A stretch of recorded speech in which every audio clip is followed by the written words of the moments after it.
Hello guys, Tamil Nadu public சர்வீஸ்லேருந்து வந்த CDC எக்ஸாமுக்கான form apply பண்ணுறது எப்படின்றத நம்ம இந்த வீடியோக்குள்ளே போய் பார்க்க போகிறோம். ஸோ வீடியோ ஸ்கிப் பண்ணாமல் ஃபுல்லாக பாருங்கள். ஏன்னா வீடியோ ஸ்கிப் பண்ணி பார்த்தீங்கன்னா சம் டீட்டெயில்ஸை நீங்கள் மிஸ் பண்ணிட்டீங்கன்னா அப்புறம் அப்ளிகேஷன் ரிஜெக்ட் ஆகிறதுக்கு நான் பொறுப்பு இல்லை. ஸோ வீடியோ ஸ்கிப் பண்ணாமல் ஃபுல்லாக பாருங்கள். நம்ம இப்போ வீடியோக்குள்ளே போயிடலாம். ஃபஸ்ட்டு நம்ம டிஎன்பிசி அஃபீஷியல் வெப்சைட்டுக்குள்ளே போயிடுவோம். வெப்சைட்டுக்குள்ளே போனோன்னா நம்மளுக்கு ரெஜிஸ்டர் லாகின் கேட்கும். அந்த ரெஜிஸ்டர் லாகினில் நம்மளோட லாகின் ஐடியும் பாஸ்வேர்டையும் கொடுத்து நம்ம லாகின் பண்ணிக்கிறோம்.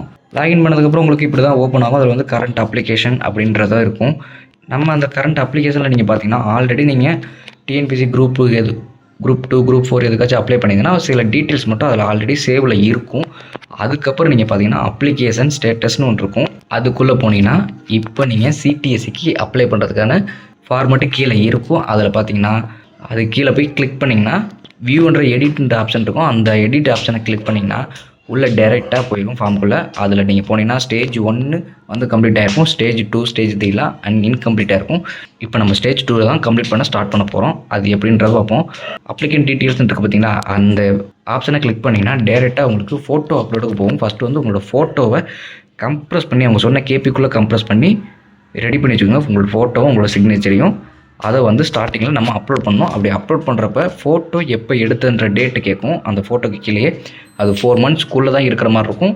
ஸோ அந்த 4 மந்த்ஸுக்குள்ளே இருக்கிற மாதிரி ஃபோட்டோ இருந்தால் போடுங்க. அப்படி இல்லைனாலும் இப்போ ரீசெண்டாக எடுத்த ஃபோட்டோ வந்துன்னா போட்டுட்டு அந்த 4 மந்த்ஸுக்குள்ளே ஏதாச்சும் ஒரு டேட்டை போட்டு சப்மிட் அப்லோட் கொடுத்துக்கோங்க. சேம் அதே மாதிரி சைனையும் அதே ஃபார்மெட்டில் போட்டுட்டு அப்லோட் கொடுத்துக்கோங்க. அப்படி கீழே கொடுத்ததுக்கப்புறம் கீழே பார்த்தீங்கன்னா வெரிஃபிகேஷன் டீட்டெயில்ஸ்னு வரும். அதில் வந்து உங்களோட டீட்டெயில்ஸ், உங்களோட பேர், date of birth, mobile number, email ID, என்ன ஜெண்டர், என்ன கம்யூனிட்டி எல்லாத்தையுமே நீங்கள் போட்டு அதையும் சப்மிட் கொடுக்குற மாதிரி இருக்கும். அதை சப்மிட் கொடுத்ததுக்கப்புறம் இப்படி தான் ஓப்பன் ஆகும். நேம் ஆஃப் தி எக்ஸாமினேஷன் அப்படின்றது ஓப்பன் ஆகும். அதில் நீங்கள் பார்த்தீங்கன்னா இந்த சிடிஎஸ்சியில் உங்களோட டிபார்ட்மெண்ட்டுக்கு என்னென்ன கேட்டகரியில் வேகன்சி கேட்டிருக்கோங்களோ அந்த கேட்டகரியில் தான் நீங்கள் அப்ளை பண்ண போகிறீங்க.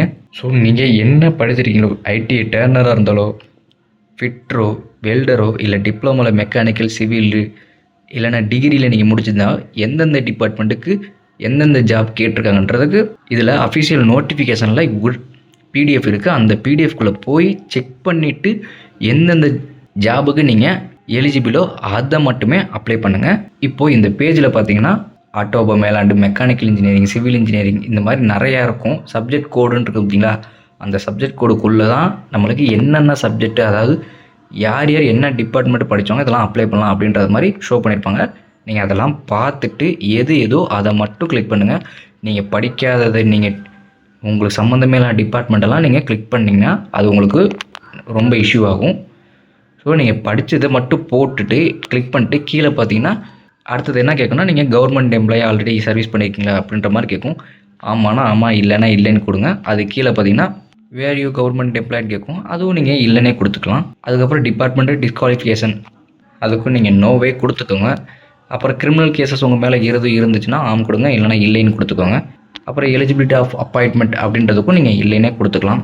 இது எல்லாத்தையுமே கொடுத்துட்டு கீழே அந்த கிளாரிஃபை கிளிக் பண்ணிவிட்டு நீங்கள் சப்மிட் கொடுத்துட்டிங்கன்னா அடுத்த உங்களுக்கு பேஜ் வந்து இப்படி தான் ஓப்பன் ஆகும். இதில் வந்து என்னென்னா நீங்கள் அப்ளை பண்ணியிருக்க கேட்டகரிக்கு உங்களோட டிபார்ட்மெண்ட்டு கீழே இருக்கும். அதை வந்து நீங்கள் எத்தனை எக்ஸாமுக்கு நீங்கள் அப்ளை பண்ணியிருக்கீங்களோ அத்தனை எக்ஸாமுக்கான அத்தனை டிபார்ட்மெண்ட்டுமே நீங்கள் கிளிக் பண்ணுற மாதிரி இருக்கும். இப்போ நான் இதில் வந்து இப்போ எடுத்துருக்கிறது எல்லாமே டிப்ளமோ மெக்கானிக்கலுக்கான வேலைவாய்ப்புக்கான கேட்டகரி எடுத்திருக்கேன். ஸோ இப்போ எனக்கு எல்லா ஆப்ஷன்லையுமே டிப்ளமோ மெக்கானிக்கல் இருக்கும்.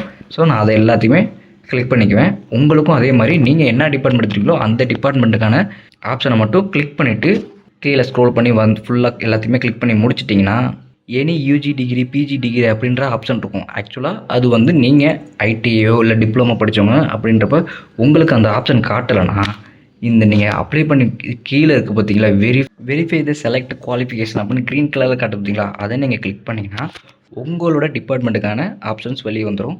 நீங்கள் எஸ்எஸ்எல்சிக்கு அப்புறம் உங்களோட ஐடிஐயோ டிப்ளமோ அதுக்கான ஆப்ஷன்ஸ் வந்துடும். அந்த ஆப்ஷன்ஸில் நீங்கள் எல்லாத்தையுமே ஃபில் பண்ணிக்கணும். என்ன டியூரேஷன் ஆஃப் ஸ்டடி, என்ன போர்டில் இது பாஸ் பண்ணீங்க, என்ன கோர்ஸ் எடுத்தீங்க அப்படின்ற எல்லா டீட்டெயிலுமே கேட்கும்.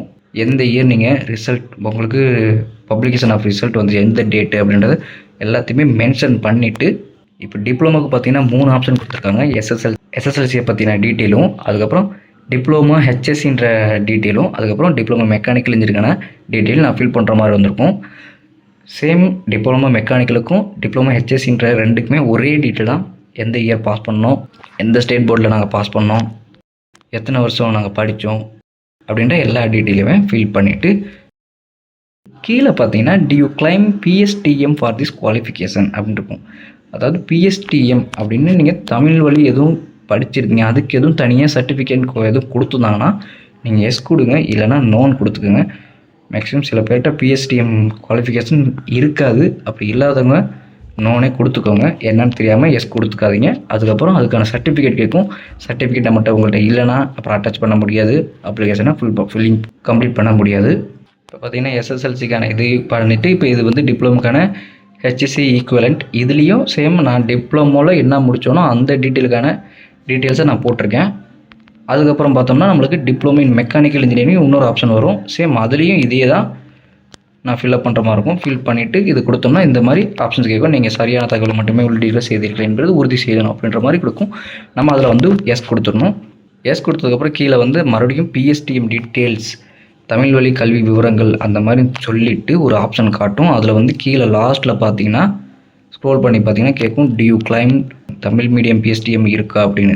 என்கிட்ட அது இல்லை, அதனால் நான் நோன் கொடுத்துருக்கேன். உங்ககிட்ட இருந்தால் நீங்கள் எஸ்ன்னு கொடுத்துக்கலாம். அதை கொடுத்துட்டு நம்ம சப்மிட் கொடுத்தோம்னா அதுக்கப்புறம் பார்த்தீங்கன்னா name of the examination places கேட்கும்.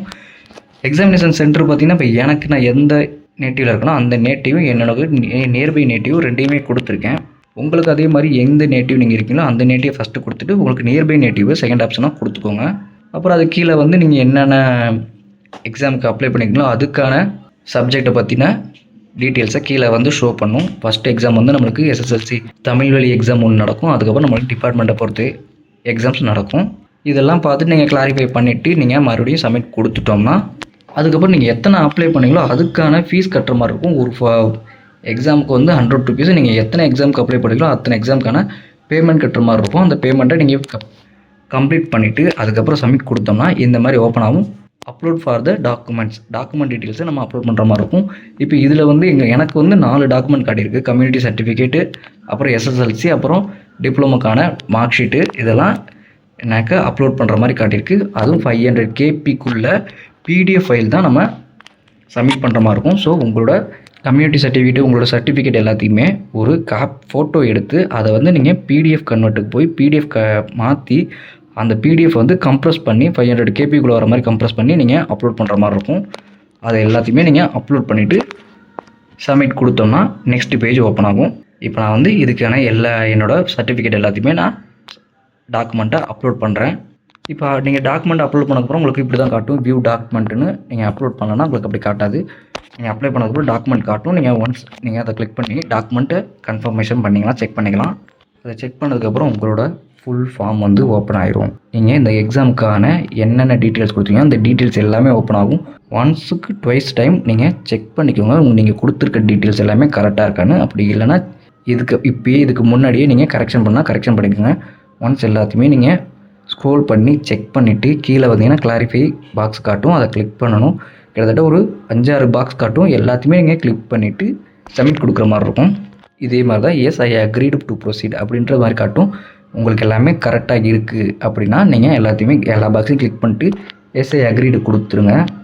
கொடுத்து முடிச்சதுக்கப்புறம் 1 செகண்ட் மறுபடியும் இதே ஃபார்ம் வந்து ஓப்பன் ஆகும். மறுபடியும் நீங்கள் கன்ஃபர்மேஷன் பண்ணுற மாதிரி இருக்கும். எல்லா டீட்டெயில்ஸுமே கரெக்டாக இருக்கணும். ஏன்னா இதுதான் ஃபினிஷிங் கடைசி ப்ரொசீஜர். இதுதான் வந்து கடைசி ப்ரொசீஜர். இந்த கடைசி ப்ரொசீஜரை நீங்கள் ஒன்ஸ் மறுபடியும் செக் பண்ணிவிட்டு லாஸ்ட்டாக கிளாரிஃபை பாக்ஸ் வரும். அந்த கிளாரிஃபை பாக்ஸை நீங்கள் கிளிக் பண்ணிவிட்டு நீங்கள் சப்மிட் கொடுத்தீங்கன்னா உங்களோட அப்ளிகேஷன் கன்ஃபர்மேஷன் ஆயிரும். உங்களோட அப்ளிகேஷன் சப்மிட் ஆகி சக்ஸஸ்ஃபுல் ஆயிரும். அதுக்கப்புறம் உங்களுக்கு உங்கள் மெயில் ஐடிக்கு வந்து நீங்கள் சிடிஎஸ்சி எக்ஸாமுக்கு அப்ளை பண்ணுறதுக்கான கன்ஃபர்மேஷன் வந்துடும். அது இல்லாமல் நீங்கள் டேஷ்போர்டில் பார்த்தீங்கன்னா அப்ளிகேஷன் ஹிஸ்ட்ரின்னு இருக்கும். அந்த அப்ளிகேஷன் ஹிஸ்ட்ரியை நீங்கள் கிளிக் பண்ணிங்கன்னா நீங்கள் அப்ளை பண்ண எல்லா டீட்டெயில்ஸும் வரும். இப்போ நீங்கள் லாஸ்ட்டாக அப்ளை பண்ணதுக்கான டீட்டெயில்ஸும் அதில் வந்துடும். ஸோ இதுக்கப்புறம் உங்களுக்கு எப்போ ஹால் டிக்கெட் வரும் இல்லைன்றத நோட்டிஃபிகேஷனில் வந்ததுக்கப்புறம் நான் உங்களுக்கு அனௌன்ஸ்மெண்ட் பண்ணுறேன். அப்போ நீங்கள் உள்ளே போய் நீங்கள் டிஎன்பிஎஸ்சி வெப்சைட்டுக்குள்ளே போய் உங்களோட ஹால் டிக்கெட்டை நீங்கள் டவுன்லோட் பண்ணி அதை பிரிண்ட் எடுத்து என்ன எக்ஸாம் சென்டர் எல்லாமே டீட்டெயில்ஸை பார்த்துட்டு நீங்கள் எக்ஸாம் எழுத போகலாம். ஸோ இந்த வீடியோவில் எதுவும் டவுட் இருந்தால் நீங்கள் கமெண்ட் செக்ஷனில் கமெண்ட் பண்ணுங்கள். நான் உங்களுக்கு உடனே ரிப்ளை பண்ணுறேன். இந்த வீடியோ பிடிச்சிருந்தால் லைக் பண்ணுங்கள், ஃப்ரெண்ட்ஸ் அண்ட் ஃபேமிலிக்கு ஷேர் பண்ணுங்கள். மறக்காமல் நம்ம சேனலை சப்ஸ்கிரைப் பண்ணிக்கோங்க. அப்புறம் சிடிசி எக்ஸாம் எழுத போகிற எல்லாத்துக்குமே நம்ம சேனல் சார்பாக ஆல் தி பெஸ்ட். நெக்ஸ்ட் ஒரு நல்ல ஜாப் வீடியோ நான் உங்களை பார்க்குறேன். டாடா பாய்.